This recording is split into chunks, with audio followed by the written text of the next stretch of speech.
Fé Shōjo. Atualmente, quando se critica a religião, ouve-se muito que os líderes espirituais e sacerdotes deveriam ter uma alimentação frugal, vestimentas e moradias modestas, andar a pé ou usar transporte público como trem, ônibus, etc., vivendo da forma mais simples possível. É fato que antigamente, para divulgarem os ensinamentos, os precursores e fundadores saíam pregando pelas ruas sozinhos, calçando sandálias de palha. Por vezes dormiam ao relento, retiravam-se nas montanhas, faziam jejuns, meditavam debaixo de cascatas, experimentavam todos os tipos de sofrimentos e sacrifícios. Outras vezes eram atirados na prisão ou exilados em ilhas longínquas. Observando isso hoje, é impossível não nos comover ao pensar nos sofrimentos e nas dificuldades que eles viveram. Entretanto, só conseguiram estender suas doutrinas a uma localidade ou uma região restrita. A maioria delas, após a morte desses precursores e fundadores, se expandiu somente depois de várias gerações. Dessa forma, comparando-se aos dias atuais, essas constantes adversidades enfrentadas estão além de nossa imaginação. Por outro lado, tais fatos permanecem gravados na mente das pessoas. Por isso é natural que elas tenham uma visão equivocada sobre as novas religiões. Logicamente, as religiões caracterizadas por tais práticas são de fé Shōjo. Elas têm origem no brahmanismo que surgiu na Índia, antes do nascimento de Buda Sakyamuni, e cujos ensinamentos tinham por objetivo a iluminação por meio de práticas ascéticas. Segundo dizem, naquele país, ainda existe um pequeno número de brahmanistas que conseguem realizar milagres, manifestando um considerável poder espiritual.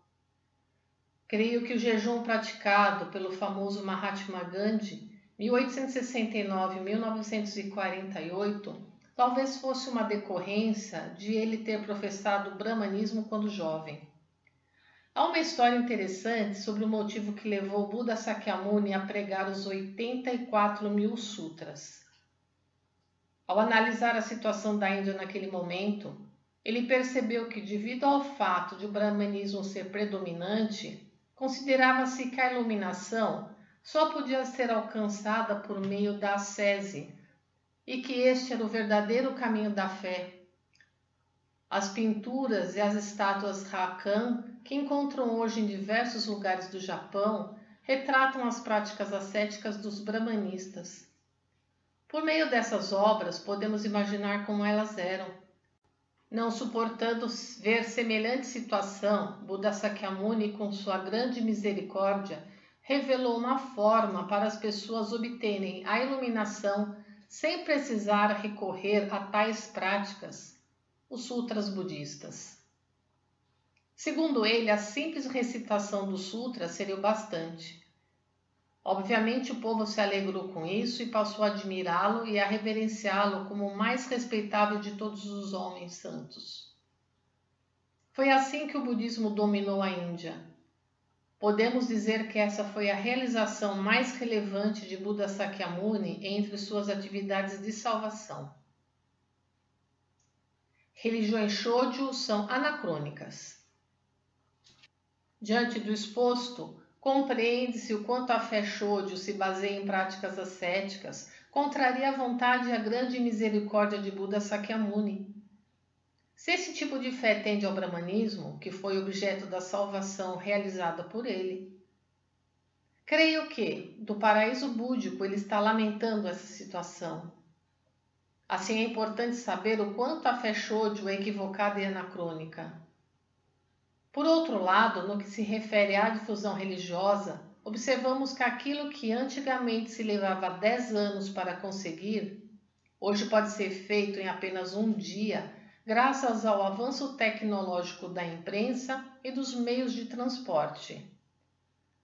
O correto, por conseguinte, é adequar-nos à época em que vivemos, utilizando-nos de todos os recursos que a civilização moderna nos oferece.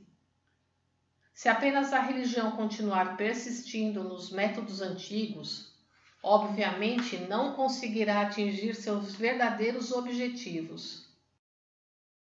Isso se evidencia pelo fato de que as religiões tradicionais estão cada vez mais anacrônicas. Quando as pessoas de visão Shōjo veem nossas atividades religiosas, limitam-se a ficar surpresas e sequer tentam compreender aquilo que verdadeiramente objetivamos. Se elas se restringissem a isso, não haveria problema. Porém, aquelas que espalham boatos contra nós, dizemos que levamos uma vida de luxo, moramos em palacetes. Posto que desenvolvemos nossas atividades exclusivamente com as doações de fiéis, é desnecessário depender de outros recursos.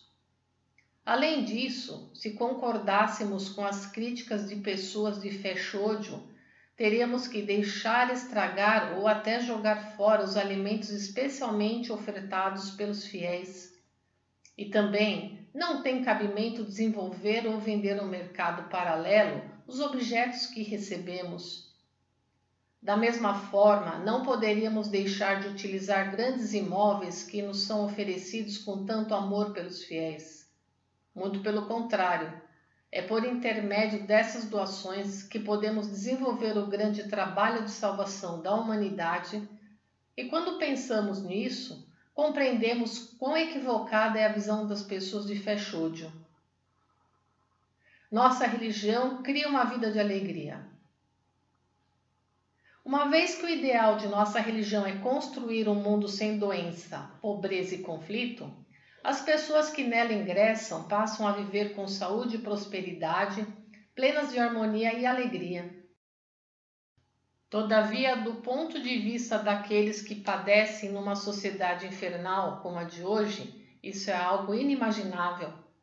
Eles refutam a possibilidade da concretização desse ideal e pensam que tudo não passa de artimanhas para atrair o povo. Pode ser também que para essas pessoas os modelos do paraíso terrestre que estamos construindo sejam meras construções suntuosas totalmente desnecessárias. Nosso objetivo, no entanto, é promover o cultivo de nobres sentimentos, possibilitando, de vez em quando, que as pessoas se distanciem dessa sociedade infernal e se deleitem em lugares paradisíacos, envoltas por uma atmosfera celestial de verdade, bem e belo, imersas em um estado de suprema alegria.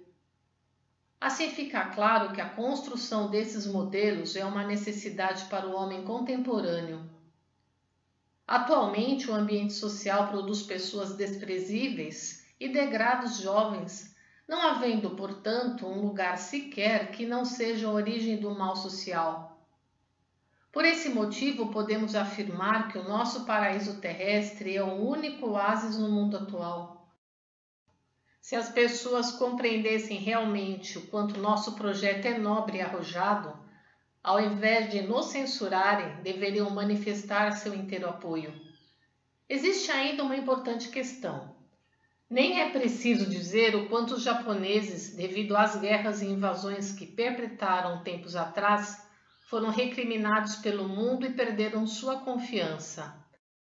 Portanto, recuperar essa confiança o mais breve possível é uma questão seríssima que nos é imposta. Nesse sentido, o modelo do paraíso terrestre é um local de extrema importância para mostrar tanto as belezas naturais do Japão, como também o talento artístico característico dos japoneses. Desde já, minha expectativa é que esse modelo, ao ser concluído, se torne alvo de admiração mundial, pois além de contribuir para a satisfação dos visitantes estrangeiros, fará reconhecer o elevado nível da cultura japonesa. De acordo com o que foi dito acima, fica explicado o que é fé Shōjo e fé Daijō, em 11 de março de 1950. Compartilhe os ensinamentos de Meishu-sama.